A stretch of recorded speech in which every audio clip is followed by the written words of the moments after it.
Fala pessoal, sejam muito bem-vindos a mais um Vagalume Podcast. E esse episódio é especial porque é o nosso primeiro podcast do ano. E hoje a gente vai trocar uma ideia hoje sobre algo que todo líder vive, mas que quase ninguém para pensar. O que acontece por dentro de um líder? O que ele está vivendo ali dentro dele, aquele turbilhão que só ele pode explicar ou passar para o externo dele, né, a pressão, os medos, o que ele está vivendo ali, sobre o desafio dele em liderar, o ego, o medo de errar, né, que o líder aqui fica, né, às vezes tenso. Afinal de contas, né, isso é humano, né, a coisa da decisão, o erro. E hoje, para esse papo, eu trouxe dois profissionais hoje com muita experiência no mercado, que dominam o assunto com muita facilidade. Vou pegar aqui uma colinha, né, porque para ficar mais leve, porque o papo fluiu de uma forma leve. O nosso papo hoje ele é sobre inteligência emocional para decisões na gestão. Então, assim, todo líder vive isso, né? O desafio dele liderar, dele tomar as melhores decisões do que ele tem dentro e o que ele vai externalizar, né? O que ele vai botar para fora, transbordar ou impactar ainda de uma forma negativa, né? Todo mundo espera a forma positiva, né? Mas a gente não controla tudo e às vezes o externo impacta no interno, o interno impacta no externo. E eu vou apresentar hoje esses dois profissionais que estão aqui comigo hoje. A Lídia Ferrari é especialista em liderança e inteligência emocional e ela trabalha diretamente com equipes, ajudando a melhorar o clima, comportamento e resultado, né? Isso é o que todo líder busca, é deixar o seu time com alta performance, um ambiente leve, tranquilo e que flua, né? Eu sei bem tanto como é ser liderado, como exercer esse papel de líder, então é um desafio para todo líder essa coisa. E aqui também eu estou com o Evandro Nunes, também, que é um especialista na área também. Ele traz uma ideia, hoje o debate vai ser assim. O Evandro Nunes ele vai meio que incorporar o líder e explicar como é que o líder performa, e a Lídia vai passar um pouco dessa dinâmica de grupo, como é trabalhar um time, a cultura, como é que eu posso dizer? Cultura? Gestão, liderança. A gestão, a liderança, a cultura, os resultados, como isso é metrificado e que isso é o que o líder põe em prática, né, no papel dele como liderar e buscar esses resultados, tanto pessoal como em grupo, né, do coletivo. O Evandro, ele é especialista em treinamento comportamental. Então, assim, ele busca esse o comportamento que o líder deve exercer, né, perante o seu time, sim, como ele se comporta, o espelhamento dele que reflete no time. Para esse debate hoje, a gente vai ter uma pergunta que vai guiar um pouco disso daí. Deixa eu pegar aqui um pouquinho da minha cola aqui, porque hoje a cabeça está um pouquinho difícil. Então, a pergunta que vai guiar esse episódio, o que está dentro hoje, assim, do que eu penso, né, para a gente perguntar, o que está dentro de um líder que define o que ele entrega para fora, o que está dentro do líder que define o que ele entrega para fora. Bora falar um pouquinho disso, Lídia? Fala um pouquinho do que você pensa, me fala um pouquinho também da sua carreira e como é essa dinâmica de grupo, do que você já viveu, dos cases, né? E solta um pouquinho disso, se apresente um pouquinho melhor do que eu agora. Então, que bom estar aqui com você e principalmente por ser o primeiro do ano, né? Isso aí. É uma baita honra. Agradecer a Elite Invest, que é a nossa patrocinadora desse episódio, desse podcast, desse episódio. E que bom estar aqui nesse local tão agradável, tão preparado tecnicamente, aconchegante, né? Muito bom. E para falar de um tema que eu vivo, que faz parte de mim desde minha criança, né? Então, mas não é que faz parte de mim desde criança de que liderança é um dom. Não, não é. Liderança é altamente treinável. Então, a gente pode sim treinar E por que, né, que eu fui para esse caminho? Porque eu sempre fui inquieta. Eu sempre fui aquela menina que aprende e aplica, aprende e aplica. E eu comecei a empreender muito cedo, né? Eu sempre fui vaidosa. Esse cedo para você foi quanto? Vamos lá, falar em números. É. Eu comecei a empreender com 10 anos. Como? Eu vendia papel de cartas. E como isso, pronto, entreguei minha idade, vendendo papel de cartas. Por que isso surgiu? Eu sempre fui vaidosa. Eu sempre quis roupa, sapato, maquiagem. E meu pai virou para mim e falou: quando você tiver o seu dinheiro, você banca o seu luxo. E aí ele não sabia que naquela frase ele ajudava a construir uma empreendedora. E o que eu fiz? Eu morava num pátio de uma serraria que meu pai, minha família do Espírito Santo veio para a Bahia e eu tinha que pegar um transporte coletivo para estudar no centro da cidade. E quando eu passava pelas ruas do centro, tinha papelaria e eu vi uma oportunidade ali, né? Que naquela época todo mundo queria. Falei, gente, eu vou vender papel de cartas. Papel de carta era o quê? Fazer um... Não, papel envelope, de carta, né? Era um papel bonitinho, com os personagens da época, ursinhos carinhosos, tinha um tema. Então, na época, usava muito escrever carta, igual a paquera. Né? Quando a gente tinha interesse em algum coleguinha da escola, escrevia num papel mais bonito, mais sofisticado, colocava um perfume. Então, eu comecei a empreender vendendo papel de carta. Eu comprei o bloquinho e eu achei legal. Eu falei, nossa, comprei por esse valor, vendi, sobrou um dinheiro. Então, eu comecei a empreender. Fui estudar e na escola surgiu a oportunidade de ser monitora. E eu sempre gostei de estudar, de ensinar. E aí, quando eu era bibliotecária. E quando eu estava ali, foi uma outra oportunidade. Aí já não vendia mais papel de carta, porque já não estava mais na moda, né? Já tinha caído. Mas eu vi uma outra oportunidade de negócio, fazer TCC. Eu sempre TCC, eu sempre, gente, já ganhei muito dinheiro fazendo TCC. Imagino, né? Muito, porque eu sempre gostei de escrever bem. Então, eu sempre fui muito curiosa. E as pessoas tinham dificuldade, ou não queriam ter esse trabalho. Você teve resultado. E quem você fazia os TCC? Tirava 10, né? Então, com essa parte, eu fui investindo. E o que eu fazia? Para você ver que teve um virar de chave. Eu comecei a investir por uma vaidade, por querer roupa. Só que eu vi que quanto mais eu conhecia, mais eu conseguia monetizar com aquilo, eu comprava livros. Né? Foi aí que a paixão do livro surgiu. E aí eu fui crescendo e com os 19 anos eu fui trabalhar numa loja. E foi a minha primeira experiência com liderança. E eu não tinha, na verdade, preparo nenhum. E esse preparo aqui não é nem técnico e nem emocional. E aí eu falo tanto para você, para o Evandro, para quem está nos ouvindo. O maior desafio foi o emocional. Por quê? A gente vem de uma geração onde a gente tem que ser perfeito. Sabe? A Lídia lá dos 19 anos, era inadmissível errar. Eu tinha que ser perfeita. Esse lado de assumir o lado humano de uma forma bem leve. E foi duro.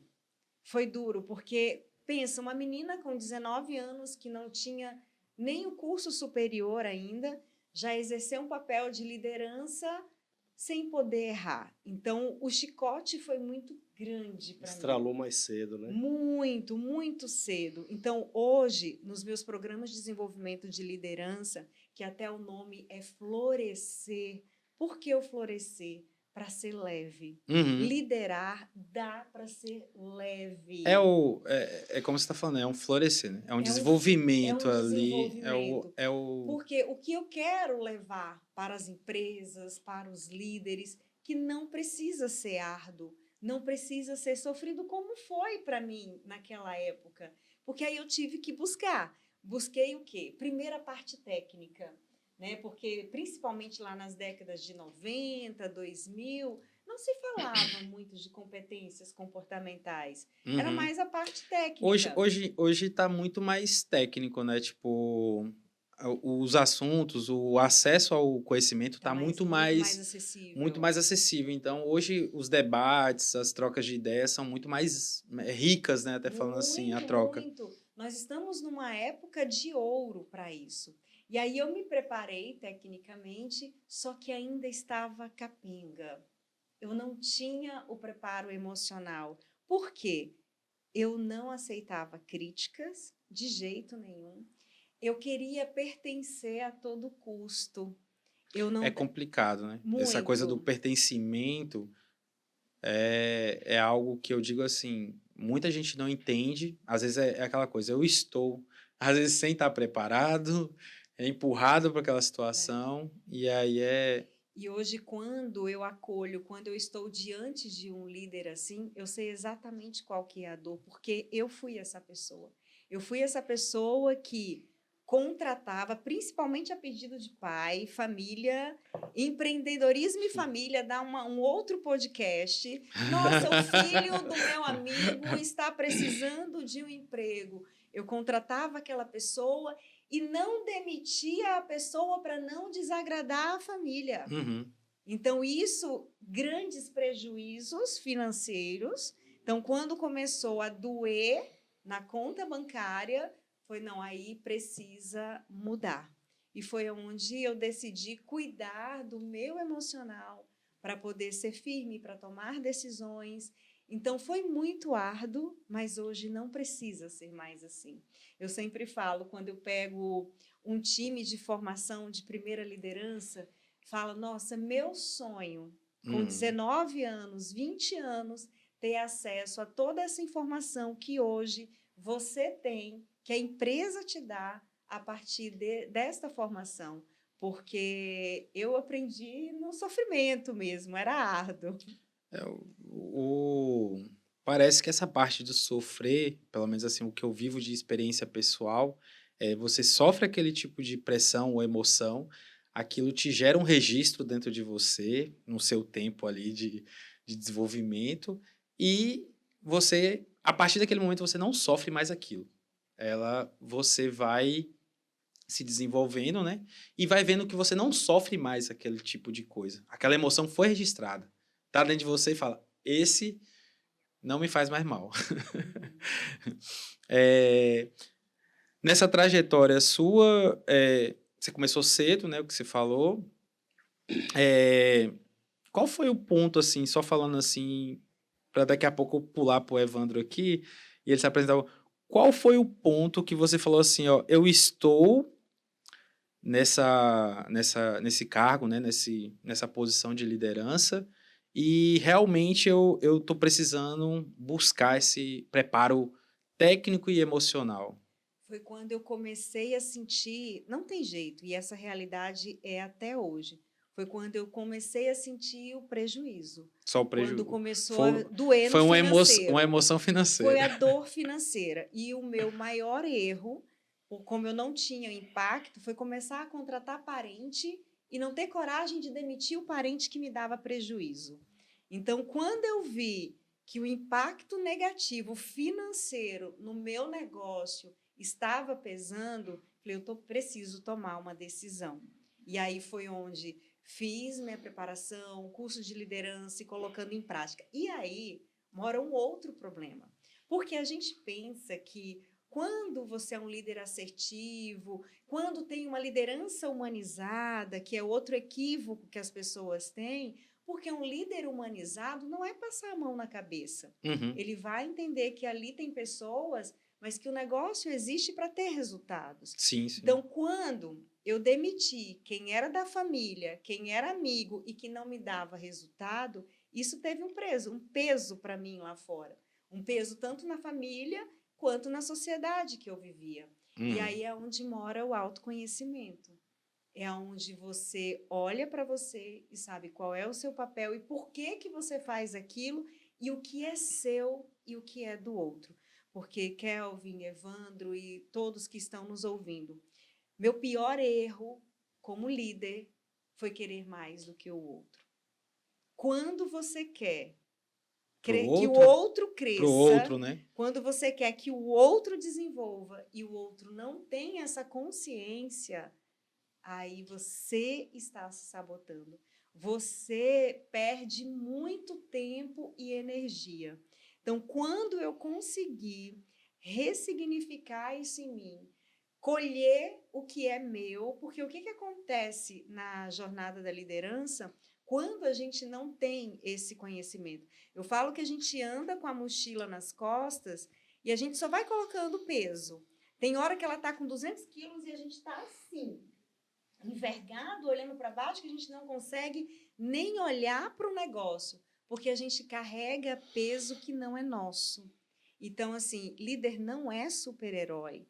A gente não precisa ter todas as respostas, mas a gente precisa de ter coragem de falar a verdade, sempre considerando o outro. Sem culpa. Sem culpa. Saber que cada um aqui tem uma missão, sabe? E eu não vou fazer. Sabe que tem um ditado que fala que a salvação é individual? O desenvolvimento também. A gente eleva a consciência, mas cada um faz a sua parte. É igual dar a vara. Você dá a vara, ensina a pescar, mas a pessoa tem que ir lá e jogar para o peixe vir. Os dois, assim, hoje a gente vai trabalhar essa dinâmica, né? Você passar essa coisa do coletivo, do treinamento de equipe. E a gente vai colocar o Evandro muito no papel do líder. O que o líder sofre real ali no dia a dia dele, os desafios, os medos, o ego. E vou deixar o Evandro agora se apresentar para a gente de uma forma melhor, né, Evandro? Meio que eu não conheço a sua história, mas se apresente aí para a gente. Muito bom. Meu nome é Evandro Nunes, moro em Taubaté, sou empreendedor, sou empresário, programador neurolinguístico. E o que Lídia mais tocou é o que o líder mais passa durante todos os dias, inclusive aconteceu hoje, que são os desafios. Sim, sim. Um dos meus maiores desafios foi enxergar o líder que habitava em mim e eu não sabia. Entende? Por que eu falo isso?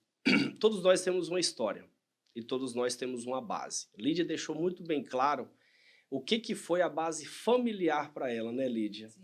Assim como eu também vim de uma base, quando criança, via os meus avós empreendendo, os meus tios empreendendo, o meu pai empreendendo. Uns empreendem até hoje, outros não empreendem até hoje. E eu sempre tive amigos muito mais velhos do que eu. Uhum. E eu sempre olhava com o olhar do empreendedorismo como uma coisa que ia dar muito certo. Só que antes disso, de ser um empreendedor, ser um empresário, eu ser um engenheiro florestal assim como eu sou ser um palestrante, ser um mentor, ser um condutor, tem os nossos desafios, mas antes de tudo tem o planejamento. Que nós decidimos palestrar, né, Lídia? Em cima de uma falta de um planejamento, assim como eu falo, por que eu me enxerguei como líder? Porque eu prestava serviço numa multinacional, ganhava bem, não ficava na conta, uma multinacional comprou a outra, mudou a gestão, eles me colocaram numa sala e simplesmente falaram, cara, se você não procurar uma pós-graduação, nós não vamos ficar com seu contrato. E eu estou lá até hoje. Isso foi em 2019. E com isso, eu ali, na época tinha aquele, quer saber mais? Arraste para cima. Sim, apareceu a PNL. E eu não sabia o que era a PNL. A gente não acredita que as coisas acontecem. E a primeira visão que eu tive, isso não é de Deus. Eu vou lá ver o que é. E aí a menina me atendeu, me explicou, passou para o vendedor. E aí eu fui entender o que era PNL. E o nome estava escrito, nítido, o que era PNL? Programação Neurolinguística. E eu não li isso. Eu só vi a sigla, PNL. E aí eu fui. Como, de fato, uma coisa incrível, a maioria das minhas formações, eu sempre sou o mais novo e o de longe, inclusive hoje. Incrível. Eu sempre sou o mais novo e não sou da cidade. Eu fui fazer PNL, eu era que era mais longe, as pessoas olhavam, cara, como é que você consegue vir uma vez por mês e ainda voltar, era sexta à noite, sábado, domingo, sábado o dia todo e domingo até meio-dia. E a vida tocando normal. E nisso eu já estava empreendendo em 2 segmentos. Uhum. Com o mesmo nome da empresa, eu comecei a empreender com aluguel de mesas para eventos. Chamava... Você começou com quantos anos a empreender? 23. Por quê? Eu comecei quase na mesma idade. Entende? Porque as crenças limitantes traz nós com uma programação familiar. Você precisa formar. Com certeza. Você precisa assinar sua carteira. Você precisa ter seu 13º. E você precisa pagar suas contas. Essa foi a programação. E seguiu o que formou. E quando eles me deu esse desafio de fazer uma pós-graduação, eu já estava no desenvolvimento humano. Eu comecei com as cadeiras, né? Alugava mesa, cadeira. E em um certo momento eu fui para uma empresa florestal e ali eles jogou os procedimentos na minha mão e falou, cara, você vai ser instrutor de treinamento, você vai formar operador de máquinas. Eu falei, não quero isso, eu não consigo isso. Aí foi o meu maior desafio, que é quando a gente é enxergado por alguém que a gente mesmo não sabe quem nós somos. Essa coisa do subconsciente aí é estranho, né? A gente olha para dentro da gente e fala assim, será que a gente se conhece? O que é que está realmente aqui interno? O que a gente carrega? Para onde a gente quer ir? O que a gente vai deixar de legado? É realmente isso que eu quero, né? Deixar? Então, assim, isso que você está falando para mim faz muito sentido. Então, faz todo sentido para todos nós. Porque, igual a Lídia falou, e eu concordo com ela, liderar é constância, cara. A gente chama lá no meu método, é um compauge, é um empilhamento de informações, um empilhamento de formações, é um empilhamento onde nós realmente estamos. Uhum. E naquele momento eu estava numa multinacional e ele simplesmente fala, cara, você tem que procurar uma pós-graduação. Eu já engenheiro florestal, pensei, vou fazer uma gestão ambiental, uma gestão florestal. Foi aonde eu achei a PNL. Foi minha primeira formação. Ali eu consegui entender o caminho da liderança através de mim. Porque eu cresci no empreendedorismo sem planejamento. E isso lá na frente deu muito ruim. Entende? Assim falando, você acho que falou, mas qual a lição mais difícil que você teve desse processo todo? Não ter o planejamento. Não ter o planejamento, que hoje é o que a gente vive isso, né, Lídia? É uma empresa ter líderes de alto níveis, mas não ter um planejamento. É um planejamento operacional? Não, é um planejamento de liderança, de fato. É um planejamento, de fato, de saber lidar. É ter a inteligência emocional que está no papel, que está nas redes sociais, e a pessoa não entender o que é inteligência emocional, que foi a sua primeira pergunta. Assim, isso daí, em qualquer processo, qualquer decisão, é a primeira coisa que vem, que tem que ser, né, tomado como prioridade, né? Pegar ali e entender a circunstância de tudo aquilo ali e entender o que aquilo ali vai causar, né, de resultado pessoal, coletivo, né? Porque geralmente a pessoa tem que olhar tudo isso. O que eu estou tomando de decisão aqui vai ter performance só para mim? Vai impactar no meu coletivo? É entender tudo isso e digerir de uma forma muito leve. Tipo assim, isso é técnico, isso é humano, então, peraí, eu vou pensar na alta performance disso para tudo. Para mim, para o coletivo, né? Para você, Lídia, o que você pensa também? Para mim, o ponto central foi me curar de mim. E hoje é muito mais fácil isso, porque a gente tem muito mais recursos de pessoas preparadas, de conhecimento, porque muitas pessoas empreendem por necessidade, isso é fato, essa é uma realidade Brasil, é tanto que no pós-pandemia foi o boom de CNPJ aberto. Microempreendedor. Microempresa, né? Nós temos muitos empreendedores, principalmente quando a gente fala de mulher, nós temos muitas mulheres, é tanto que está aí na maioria esmagadora, MEI. Sendo criativas, vendendo seu bolo de pote. Mas chega um momento do nosso empreendedorismo, independente do tamanho. Aqui vale desde quem é MEI, de quem está num Simples Nacional, de quem está numa multinacional, quem é eu, empresa, que é o sozinho, que não tem ninguém, eu-keep, né? O famoso eu-keep. até para uma multinacional que tem 2.000, 3.000 pessoas, que é o quê? A gente precisa se curar da gente. A gente precisa entender... Esse se curar você coloca como... Entender nossas crenças, entender o que me limita, entender o que em mim dói e eu jogo para você. O que em mim me faz ter um ego, me faz ter uma inveja, me faz fomentar uma rádio peão numa empresa, me faz não aceitar o que um líder... Porque hoje, se eu não me conheço, se eu não trabalho desenvolvimento pessoal mesmo, a empresa não tem resultado. Por quê, gente? Todos nós temos uma história. Se a gente abrir esse podcast aqui, para todo mundo aqui vai ter uma história triste. Todo mundo aqui vai ter uma história de superação. E o que essa história deixou em mim? Quais são as marcas? Nós temos hoje no mercado de trabalho muitas pessoas feridas e que levam essas feridas para o negócio. E estando lá no negócio, impacta diretamente nos resultados. E resultado que eu falo aqui é financeiro. Eu atendi uma grande empresa com um programa de felicidade e bem-estar, onde nós começamos a base do programa elevar essa consciência, o que em mim impacta no resultado do negócio. E aqui a gente entra em inteligência emocional, que é a autorregulação. O que eu vou fazer? Ninguém aqui tem a vida perfeita, a nossa audiência não tem a vida perfeita.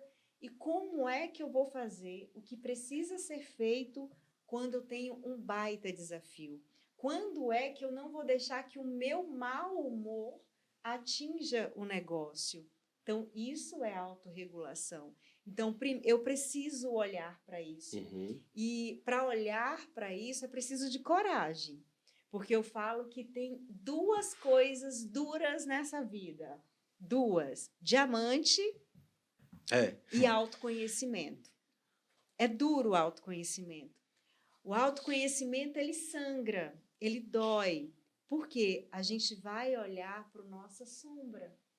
A gente vai olhar para verdades, para profundezas que a gente não quer que venha à tona. As crenças, né? O que você falou aí, assim, é incrível, né? Como todo mundo gosta desse acolhimento sobre o que ela teve que superar, a história dela, ela quer passar isso, às vezes passa de uma maneira inconsciente, né, que é, pô, meu pai me tratava assim, eu era cobrado duro, eu tenho que ser assim. Você não precisa repetir sai machucando, o que eu falo assim, sai machucando todo mundo e ninguém vê, ninguém entende, né, porque então, você foi programado daquela maneira que a gente tá falando aqui, né? Dentro da PNL, a gente trabalha isso como a quebra da crença limitante. É o que você falou, meu avô fez, meu pai fez, eu vou fazer porque meu filho também vai fazer. Então, quando chega no líder com a inteligência emocional, ele fala, não, aqui parou, aqui não vai passar. Por que não vai passar? É a inteligência emocional. Assim, a gente fala de inteligência, eu sempre amei esse tema, eu trago isso para mim há muito tempo, porque me ajudou muito a me desenvolver esse autoconhecimento em relação à tomada de decisão e o quanto isso é importante, né? E assim, você tá falando da parte, eu vou jogar isso aqui para você como você sendo líder e externalizando as suas emoções, os seus desafios, o medo, o ego. Ah, não posso errar, se eu errar vão me condenar, vão falar de mim, vão não sei o quê. Como você poderia passar, agora é o líder que está sendo visto pelo seu time. Como o líder tá ali e o time não tá vendo ele, como é que ele se comporta em relação a isso, a externalizar isso de uma forma coerente? Dentro do meu time, eu trabalho com reuniões e normalmente eles não querem participar. Chato, né? Entende? Por que reuniões? Cada reunião eu vou expor a dor de cada um. E às vezes nem ele sabe que tem a dor. Exemplo. Eu tenho um colaborador que às vezes ele confunde o cargo dele com outro. Às vezes isso não é dele. É igual o Lídia falou, é uma crença limitante familiar que ele trouxe lá de trás. Exemplo, você não deixa ninguém passar na sua frente, ó o dedo. Você não deixa ninguém passar na sua frente. Aí o cara dá um meio... Não, calma, não pode. Não pode.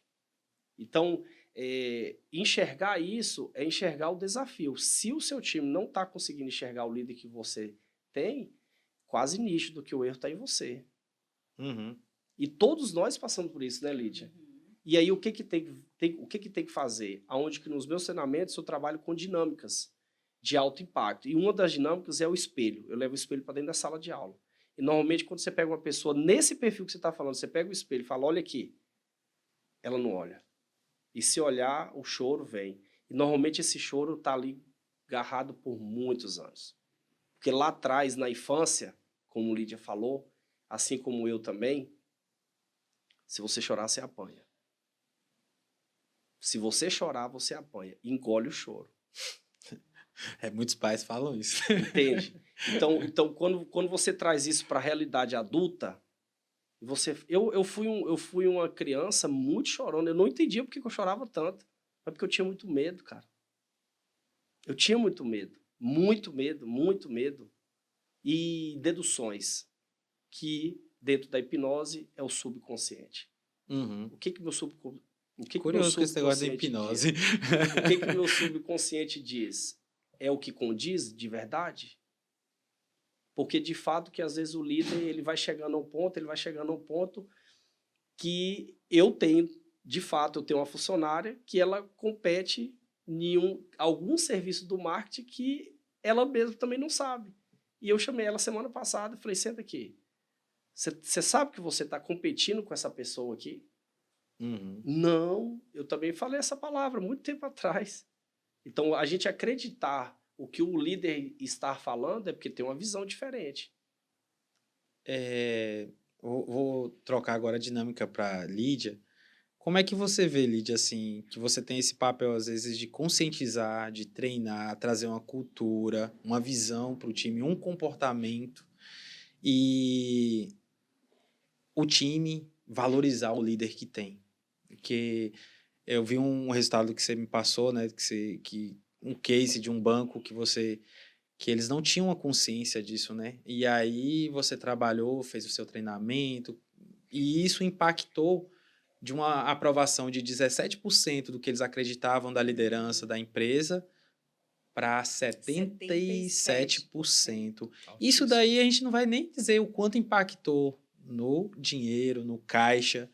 E isso reflete em todos os pontos, né? O líder, a empresa estando com caixa, isso reflete em todos. Melhora todo mundo. Todo mundo pode ganhar um pouco mais, todo mundo é beneficiado por isso. Me fala um pouquinho dessa... Antes de falar, deixa eu só voltar nesse case, que tem dia que a gente está desanimado, né? Tem dia que a gente está precisando daquele termogênico. E quando eu preciso de dar um up, eu busco o depoimento do presidente dessa empresa, onde ele fala bem assim, depois de todo o processo, de todo o treinamento, foi o melhor resultado em 30 anos. 30 anos. Em 30 3 anos décadas. de empresa, foi o melhor resultado. Financeiro, resultado financeiro, dinheiro, números reais. Isso impacta em tudo. Muito. E sabe por quê? Tem duas coisas que são escassas na vida de um empresário: tempo e dinheiro. Então, se a gente consegue ser assertivo, se consegue fazer com que ele ganhe tempo e dinheiro, já foi. Então, vamos falar de técnica agora, né? O que funciona e o que dá certo num negócio? Eu vou começar pelas necessidades básicas, que é a pirâmide de Maslow. Todos nós temos necessidades básicas, né? Estamos aqui com água, daqui a pouco sente sede, temos as nossas necessidades fisiológicas, todos nós temos. Isso é do ser humano. E nós temos também as necessidades psicológicas, que vale para tudo na vida. Que é o quê? A primeira, e vale até para relacionamento, tá, gente? Se deu uma complicação em equipe, em relacionamento, vocês podem olhar para essas necessidades que tem algo não suprido ali.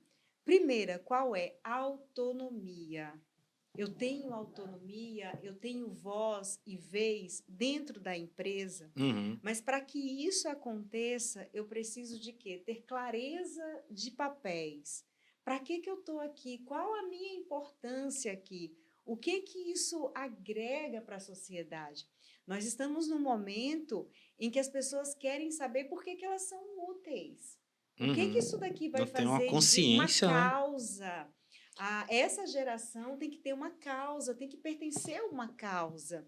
Ao contrário, na década de 80, 90, a causa muitas vezes era pessoal, era construir uma carreira em degrau, né? Você tinha que formar, trabalhar no que você formou, porque senão você era incompetente, casar, ter filho, comprar uma casa, um carro, isso era sinônimo de sucesso.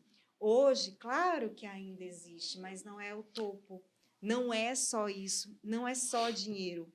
Eu hoje vejo essa dinâmica, é uma coisa muito falada, né, e debatida, que hoje tem que ter a causa. Se a empresa só quer dinheiro por dinheiro, sem uma causa para o coletivo, sem beneficiar, né, o país, o planeta, a sociedade em si ali, ela vai ser cancelada. É uma dinâmica bem trabalhada.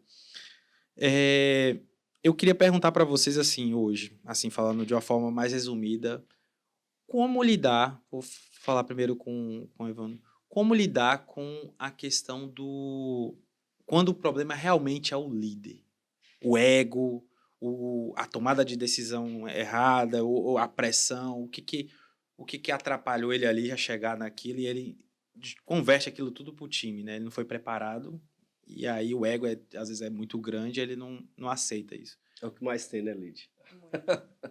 Então, mentoria.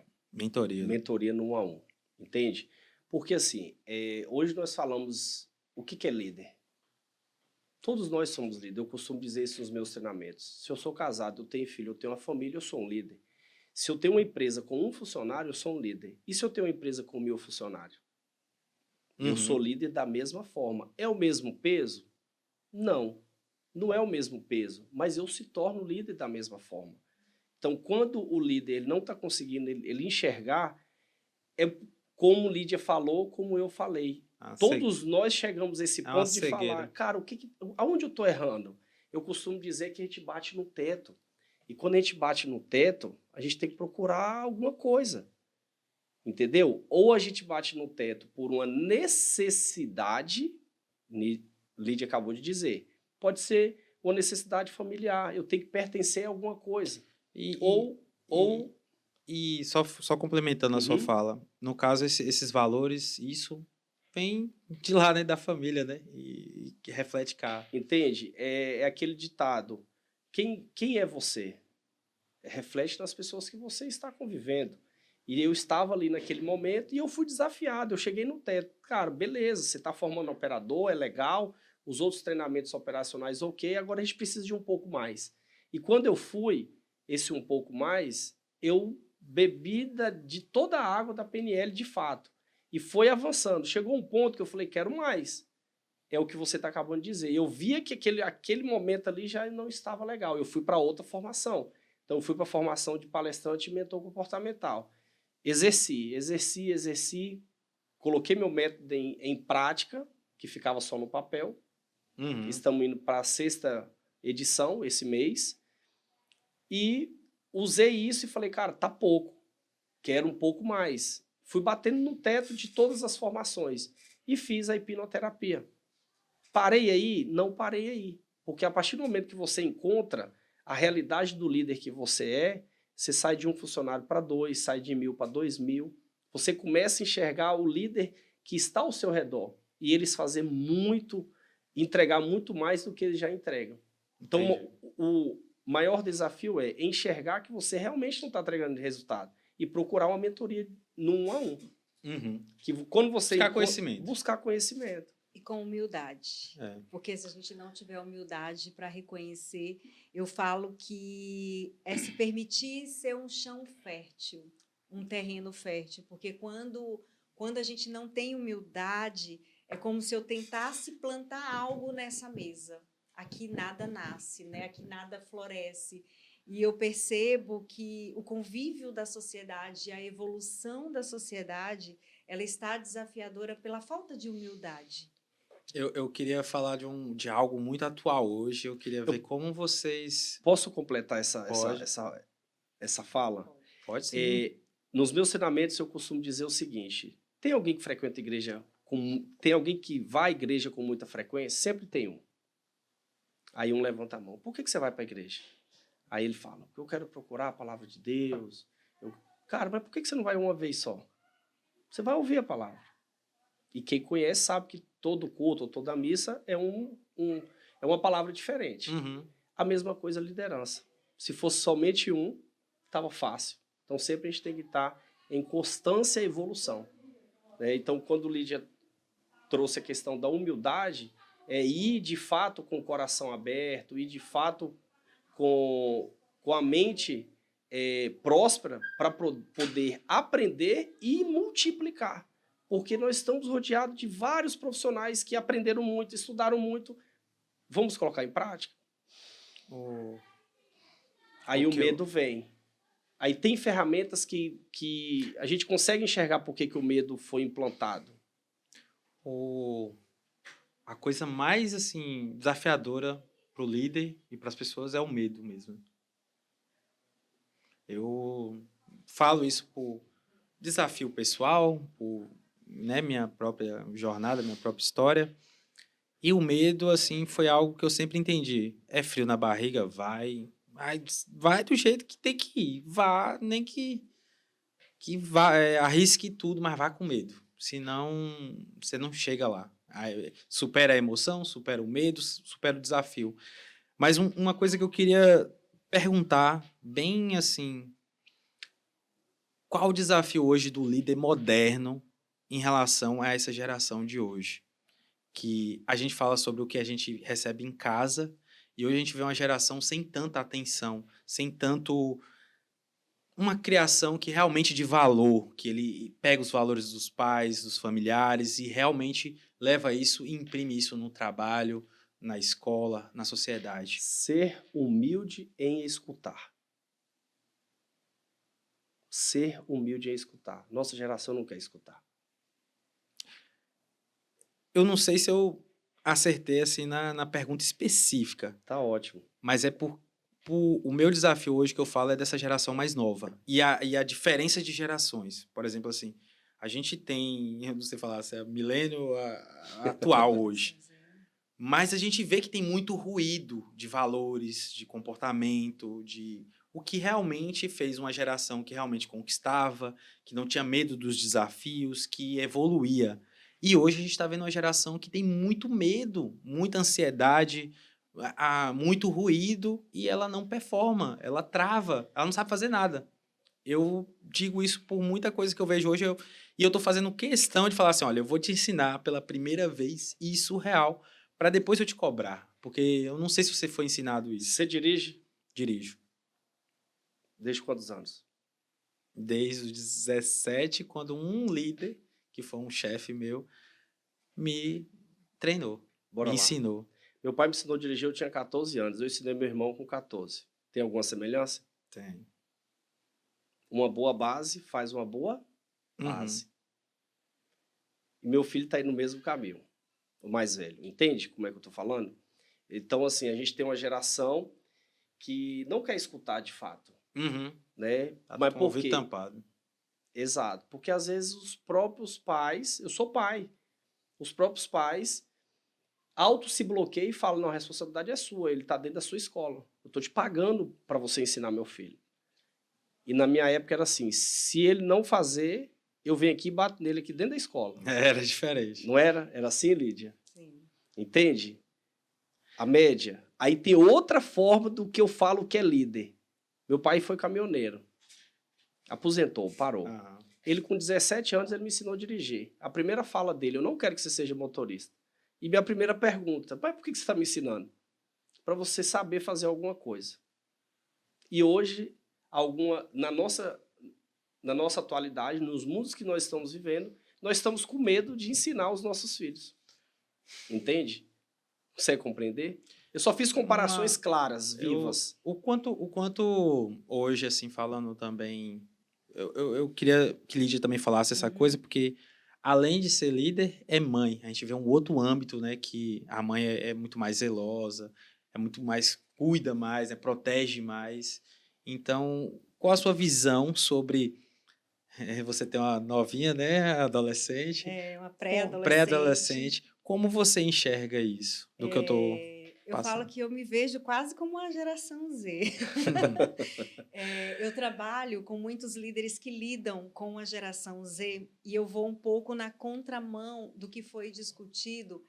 Qual o desafio de uma geração Z, né? Falando dessa geração? Primeiro é entender de gente. O líder tem que entender de gente que cada um funciona de um jeito. Sempre foi assim, desde que a vida é vida. Só que antes nós nos conformávamos com o jeito que a coisa estava. A gente pensava que só existia aquilo e a gente morria sofrendo naquele lugar. Hoje, as pessoas... Então, o líder, o empresário, ele precisa entender de gente, ele precisa dar direção para aquela pessoa. As pessoas, gente, elas querem crescer junto com o negócio. Elas querem sentir pertencente àquela causa. E isso é tão comum. Hoje, um diretor de uma empresa me ligou para relatar um problema da área de TI, onde o gerente não está conseguindo, porque é uma geração jovem. Aí ele até brincou, Lídia, é uma geração nerd. E aí eu fui fazendo perguntas. Antes de fazer o diagnóstico técnico, eu já dei o diagnóstico. Eu falei, o líder, ele não quer entender de gente e entender que cada um tem uma forma de funcionar e mostrar qual é a sua contribuição aqui. Por quê? Eu vou trazer esse exemplo do TI.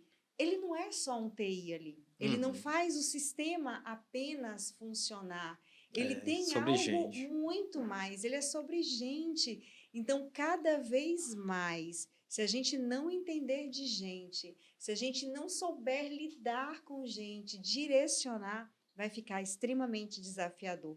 Porque, gente, essa geração Z é maravilhosa de trabalhar, quando bem direcionada. Eu posso dizer que, assim, o que eu enxergo dentro do que você falou é assim, eu vejo muito talento, eu vejo muita criatividade, mas eu vejo mau uso, mau direcionamento. Mas porque muitas vezes... O choque de geração diferente. Mas porque às vezes nós que já estamos ali conduzindo, a gente também não tem preparo e a gente não admite que não tem preparo, porque o empresário muitas vezes que reclama da mão de obra, que reclama do sei o quê, também não tem um preparo para aquilo ali. Porque quando tem um treinamento, quando sabe conduzir, quando sabe conversar, dá resultado. Gente, é uma geração antenadíssima para inovação, para mudar muito mais do que a gente. Muito mais flexível. Muito mais flexível. Inclusive, nós temos hoje, não posso perguntar a idade, mas a Lídia falou que começou a empreender com 19 anos.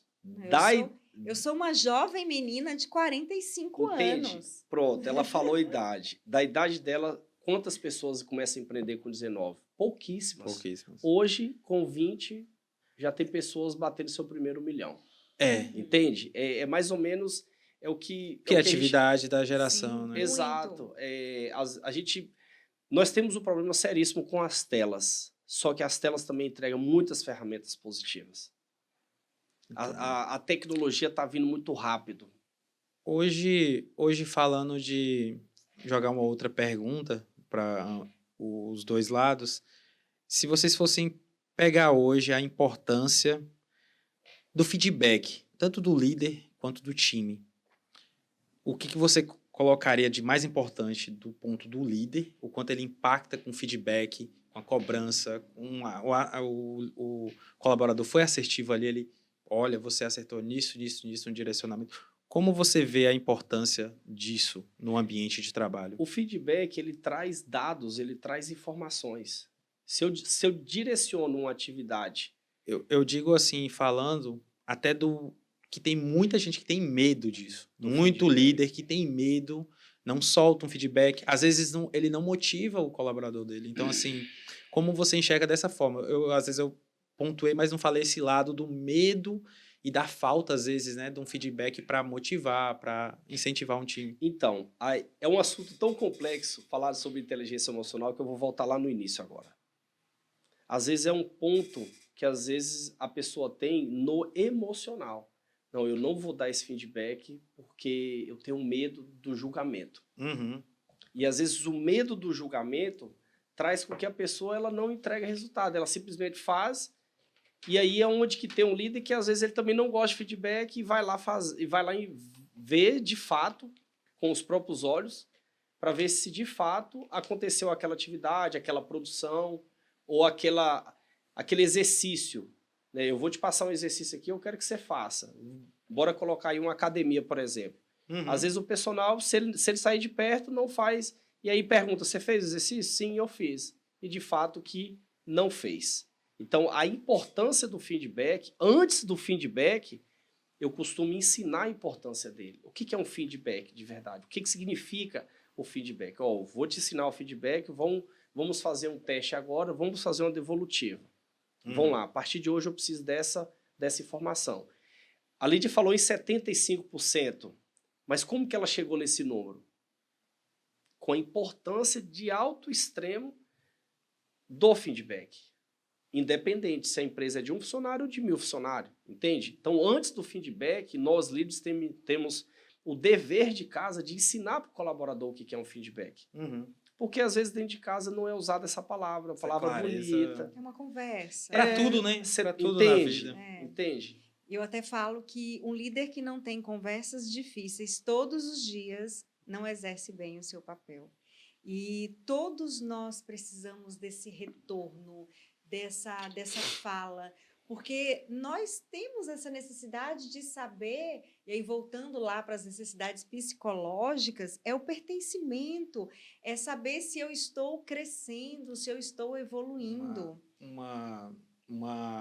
Essa coisa do feedback, né? E às vezes eu vejo assim, o desafio do líder, falando de o líder que pensa no ambiente, que pensa no coletivo, que fala assim, olha, eu quero o melhor para o meu colaborador, eu quero o melhor ambiente, a melhor decisão, a sabedoria em relação a tudo. O quanto, às vezes, o colaborador não entende que aquilo foi algo que o líder colocou como propósito e, às vezes, o colaborador acha que aquilo é, tipo, uma obrigação, que, às vezes, a gente não vê esse reconhecimento também das empresas, né? E uma visão um pouco superficial do coletivo ali, do colaborador, do time. Uhum. O que vocês diriam como conselho, tanto na visão do líder, mas principalmente para quem é liderado, para valorizar ou enxergar o ambiente que é para ele ali trabalhado? Eu sempre falo que o óbvio é óbvio para quem sabe. Né? E como uma mãe hoje de uma menina de 10 anos, eu ainda preciso falar o óbvio muitas vezes. E o óbvio é óbvio, desde tomar banho, escovar dentes. E numa equipe, às vezes a gente erra por não falar o óbvio e não ouvir o que o funcionário tem a nos dizer. Porque muitas vezes ele não entendeu. Uhum. E acontece muito. As pessoas não entendem e por isso não fazem. Então, quando você fala a sua visão, fala o projeto em reunião, é muito importante ouvir. O que vocês entenderam disso? O que fica, sabe? Então, é um óbvio que parece tão óbvio, mas que traz toda a diferença. Parece besteira falar, mas é isso, óbvio. E quando se tem um grupo do WhatsApp, eu preciso que todos vocês me mandem um áudio explicando sobre a formação. E vou lá no @ e marco todos. Entende? Não entendeu? É aquele deverzinho de casa mesmo, cara. Aquele arroz com feijão. Cara, marca o nome e vou pôr acerto. Você não mandou o áudio, então vai ficar em aberto. Todo mundo mandou. Ele se sente assim, cara, só tá faltando eu. Uhum. Então, para gerar resultados de números, esse feedback é muito importante. Aí hoje as redes sociais dizem o quê? Os Instagrams, por exemplo. Vão fazer um depoimento do aluno que passou pela minha formação, pela nossa formação, por exemplo. Isso gera resultado. E o maior resultado é quando ele leva para dentro de casa. que é de lá que às vezes tudo aconteceu. Entende? Se a gente fosse falar assim também, em relação, você falou assim que líder é treinável, não é um dom e tal. Mas quando a gente vê que a gente enxerga que a pessoa tem perfil para liderança, porque às vezes a gente olha e fala, não, você está no lugar errado. A gente tem muito caso que a gente sabe que a pessoa não vai conseguir exercer aquilo. Eu faço em toda empresa, em treinamento de time, por onde eu passo, um mapeamento comportamental. Para que a pessoa certa no lugar certo. E isso não é rotular as pessoas, sabe? É a gente usar aquele dom, aquele talento, prepara aí com uma competência do negócio para deslanchar. Muitas das vezes o líder, quando ele exerce uma função, mas às vezes alguém me colocou aqui porque não tinha ninguém. Já ouvi isso várias vezes. É raro, mas acontece todo dia. Eu já ouvi, e eu virar para a pessoa e falar, cara, mas você é um líder. E ele fala, não, eu não sou, eu tô aqui porque não tinha ninguém. Falei, cara, mas as energias se encontram. E aquele líder que te colocou aqui, ele foi treinável. Eu olho assim minha retrospectiva de jornada. Às vezes eu falo assim, não tem condição. Não fui eu que me coloquei. A vida foi me direcionando de uma forma que E uma das coisas que mais aconteceu, assim, que eu... Sabe quando você não tá entendendo o que tá acontecendo com você? O que aconteceu na minha vida, eu vi hoje acontecendo comigo eu fui lá, 17 anos, 15 anos, eu trabalho desde meus 11 anos de idade.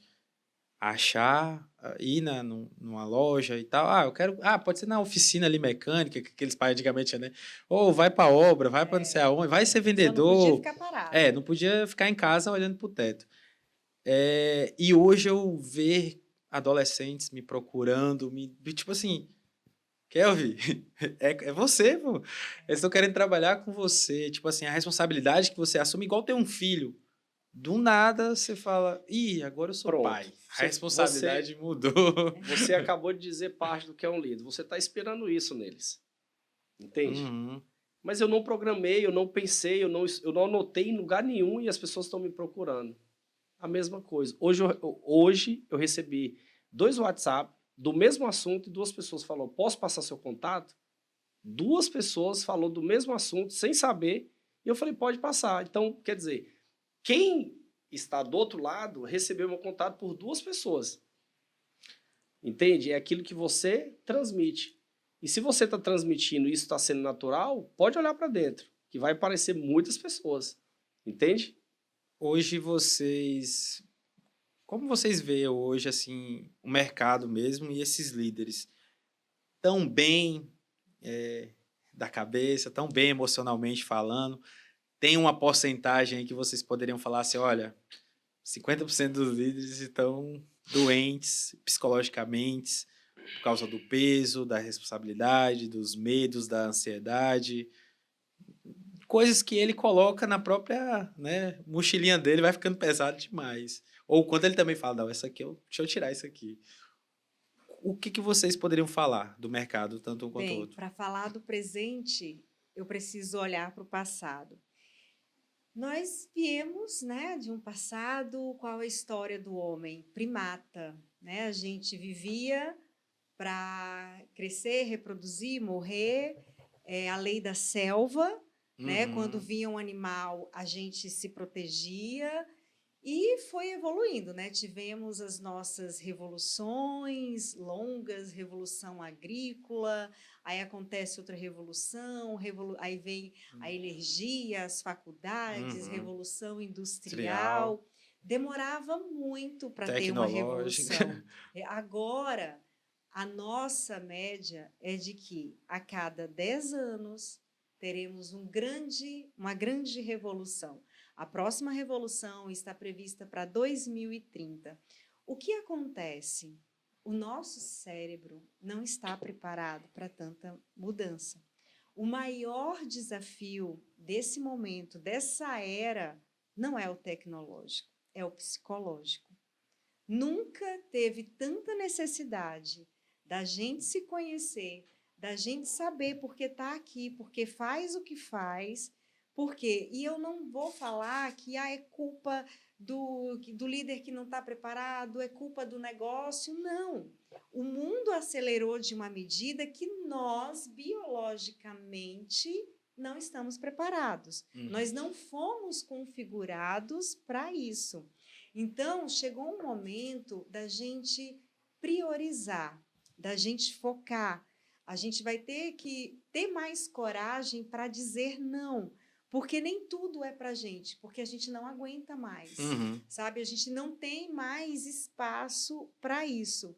Então, temos, sim, o Brasil é o país mais ansioso, está caminhando... Tá, que posição isso aí? Não, o Brasil é o mais ansioso. Exorbitante, né? Número 1, e está isso aí eu já não sabia.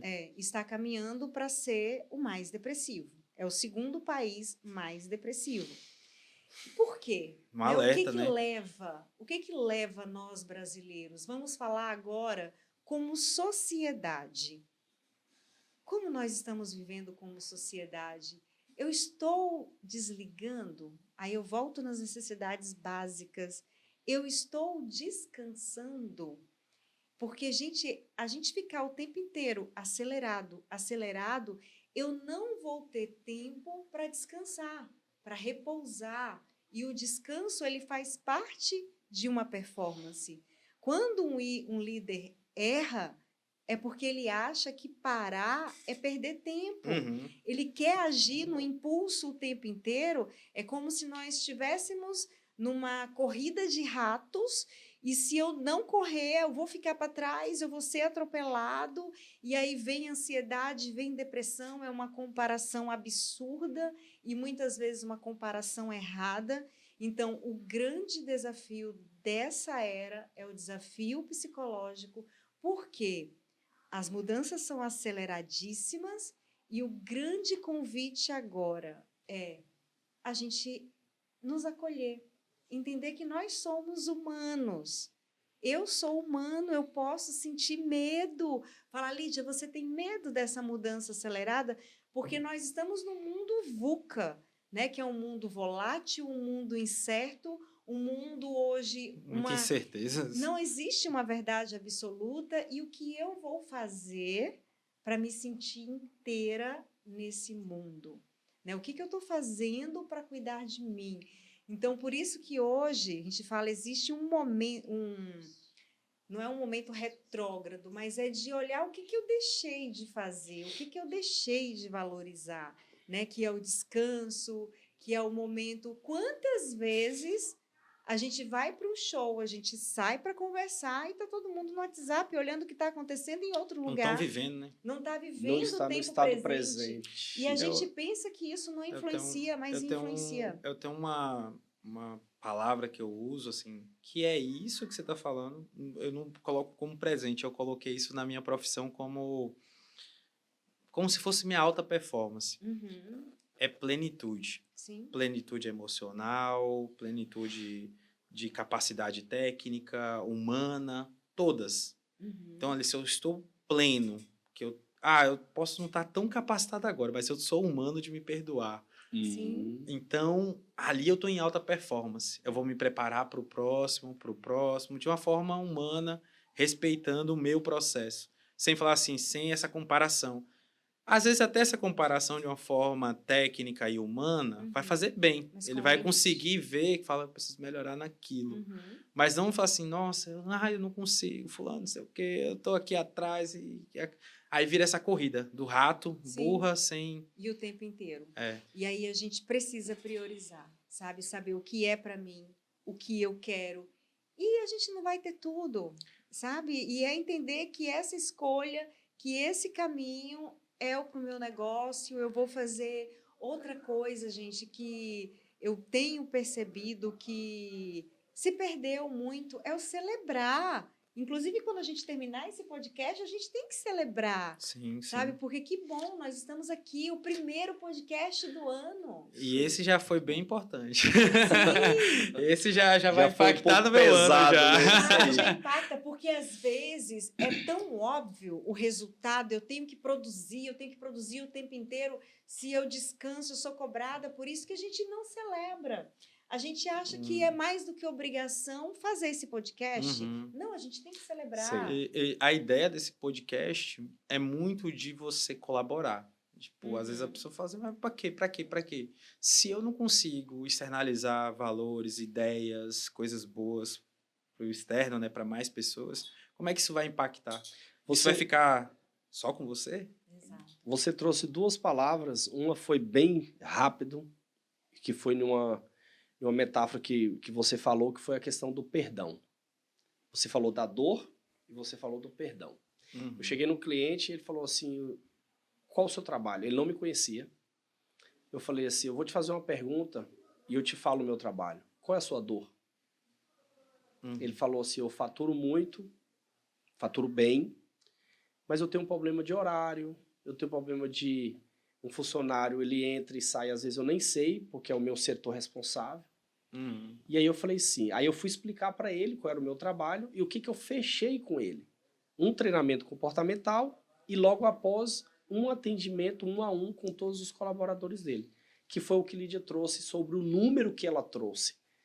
Quando a gente tem dados e informações, a gente consegue ir no ponto-chave, que é a mentoria que eu acabei de falar anteriormente. Quando você falou do perdão, o auto-perdão, se a gente for fazer uma analogia rápida, quantas pessoas no mundo têm a capacidade de perdoar? É a primeira pergunta. Segunda pergunta, quantas pessoas no mundo têm a capacidade de pedir o perdão? Entende? O que é o perdão de fato? Por isso que eu trabalho com dinâmicas, porque a dinâmica, em um filtro diferente, a pessoa enxerga, cara, eu preciso perdoar. Bem porque, forte. De fato, que lá atrás, há milhares de anos atrás, alguém morreu na cruz. Alguém foi crucificado e alguém perdoou. E por que nós não podemos fazer o mesmo? E ele foi o maior líder de todo o universo. Acolhia e julgava, não julgava. Entende? Acolhia e não julgava. Entende? O acolhimento vinha primeiro. E ele nos ensina até hoje. Se vocês hoje fossem, cada um passasse um conselho para o novo líder. O novo líder é aquele que ainda não entendeu o que ele vai ser. Certo. Começou a empreender ali e já está dando tilt com os desafios. Qual seria o seu... Mentoria. Mentoria. O meu é: se permita ser humano, olhe para você, se cuide e tenha uma jornada leve, divertida. E ter uma jornada leve, divertida, não é sobre não ter resultado.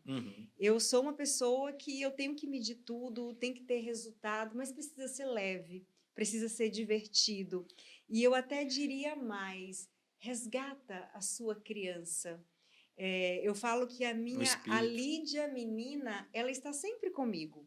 Se eu compro algo que eu desejava, gente, eu celebro, mas eu celebro mesmo, muito, sabe? Na alegria daquela criança. Então, traga a alegria, mesmo para os seus desafios. A essência natural. Sabe? Traga isso, porque a gente vai sentir mais prazer.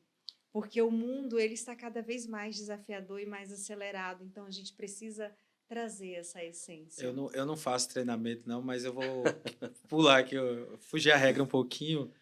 Mas, assim, a parte que eu acho que eu mais acertei quando eu me posicionei como líder foi quando eu comecei a assumir meus erros. Aceitar que eu errei.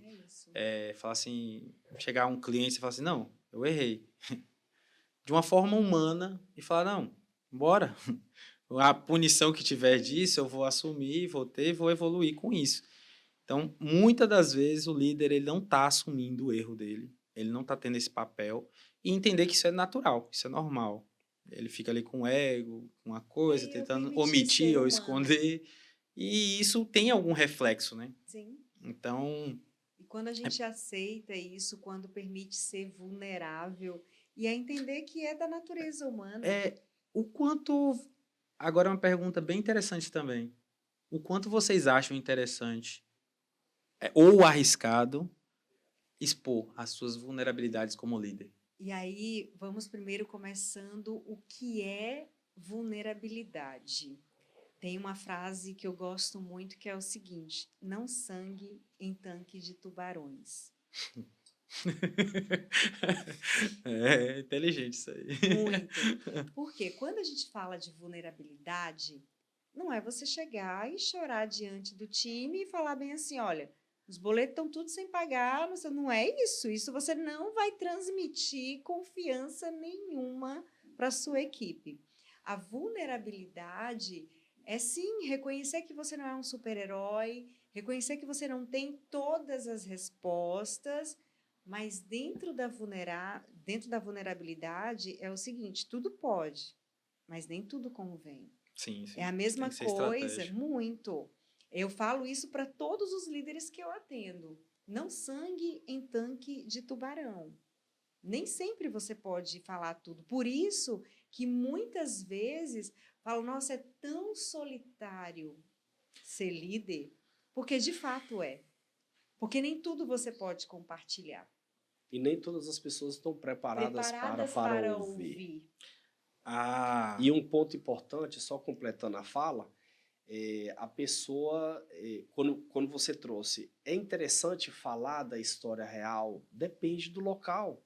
Se você está em um treinamento fechado, a gente pede autorização, né, Lídia? Até que ponto eu posso ir? O que você me permite trabalhar? Qual a dinâmica que você quer que eu trabalhe? Quanto tempo você quer que eu trabalhe? Às vezes a pessoa fala, eu só tenho 1 hora para você. A gente faz o que com 1 hora, Lídia? Entende? Mas agora eu tenho 6 meses para você. 1 semana por mês.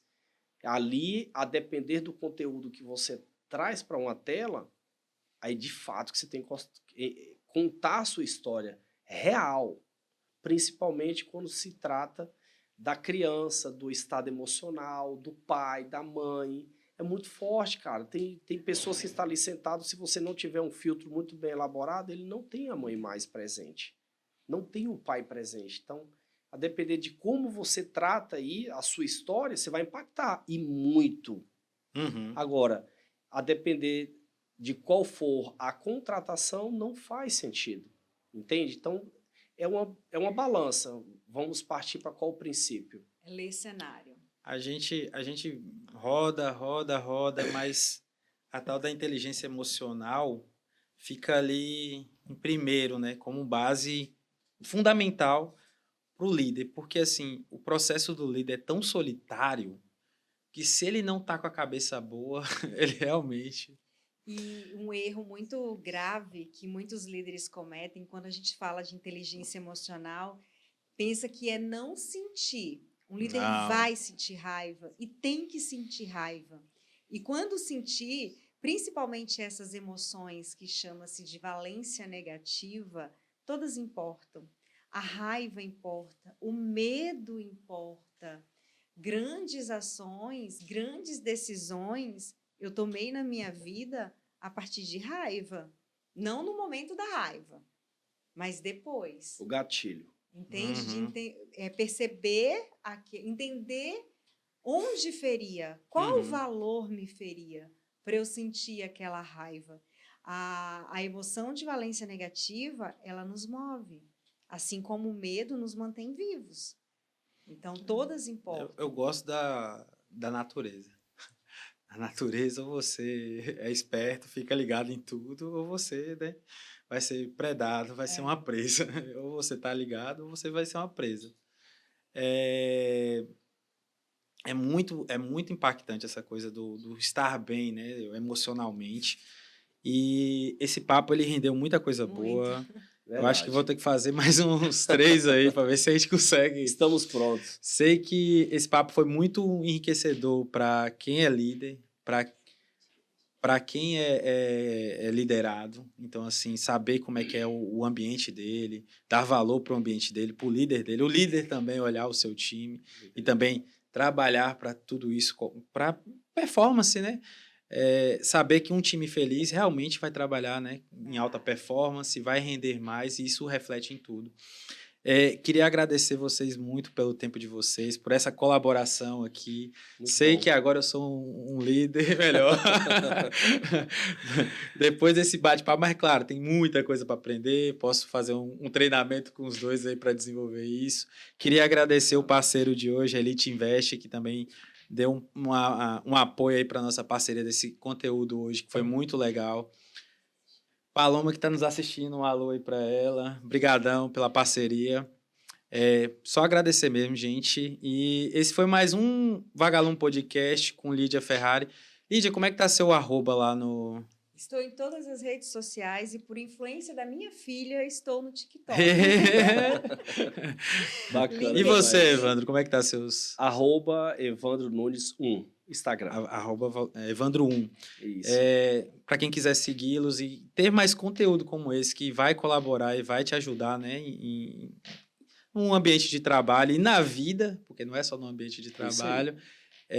Eu queria agradecer, obrigado a galera aí também que acompanha a Vagalume e vai ter, aguardem os próximos, que foi muito bom o papo, então valeu, gente, esse foi mais um Vagalume Podcast. Só bater palma para esse pessoal aqui, ó.